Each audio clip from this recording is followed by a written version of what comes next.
എല്ലാവർക്കും നമസ്കാരം. ഇന്നത്തെ വീഡിയോയിൽ ഷെയർ ചെയ്യാൻ പോകുന്നത് ചക്കക്കുരും പാവയ്ക്കയും ചേർത്തുണ്ടാക്കുന്ന ഉപ്പേരിയുടെ റെസിപ്പിയാണ്. വളരെ ടേസ്റ്റിയായ ഉപ്പേരി എങ്ങനെ ഉണ്ടാക്കുന്നതെന്ന് നോക്കാം. 1.5 കപ്പോളം ചക്കക്കുരു ഇതുപോലെ ചെറുതായി കട്ട് ചെയ്ത് വെള്ളത്തിലിട്ട് വെച്ചിട്ടുണ്ട്. ആദ്യം ഇത് വേവിച്ചെടുക്കാം.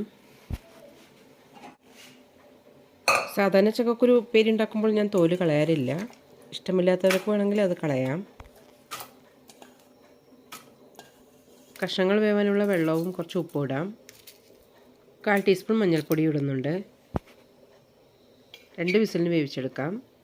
വെന്തുടയരുത്. ഇതിലേക്ക് ചെറിയൊരു പാവയ്ക്കാണ് എടുത്തിരിക്കുന്നത്.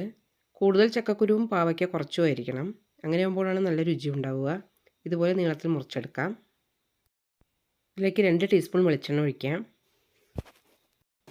എണ്ണ ചൂടാകുമ്പോൾ കടുക് ഇടാം.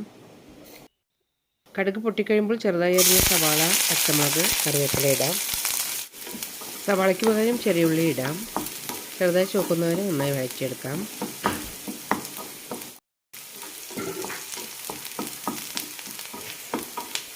സവാള ഇതുപോലെ ചുവക്കുമ്പോൾ പാവയ്ക്ക ഇടാം.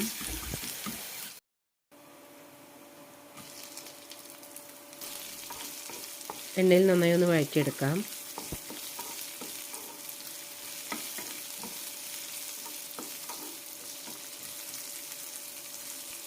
കഷ്ണങ്ങൾക്ക് ആവശ്യമുള്ള ഉപ്പ് കൂടി ചേർക്കാം.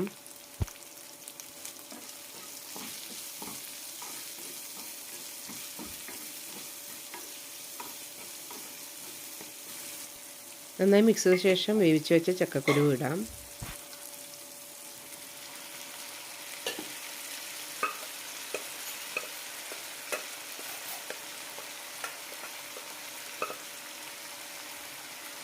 ചക്കക്കുരു വെന്തുടയാൻ പാടില്ല, കറക്റ്റ് വേവായിരിക്കണം.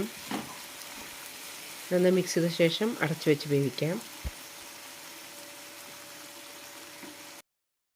ഇടയ്ക്കൊന്ന് ഇളക്കി കൊടുക്കാം. ലോ ഫ്ലെയിമിലാണ് വേവിച്ചുകൊണ്ടിരിക്കുന്നത്.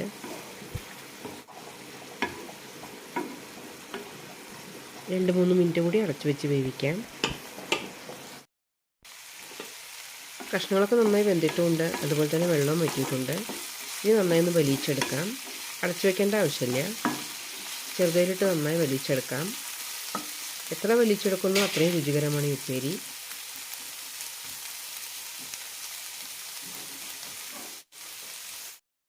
ഈ ഒരു ഉപ്പേരി മാത്രം മതി ഊണ് കഴിക്കാൻ, അത്ര രുചിയാണ്. എല്ലാവരും ഒന്ന് ട്രൈ ചെയ്ത് നോക്കൂ.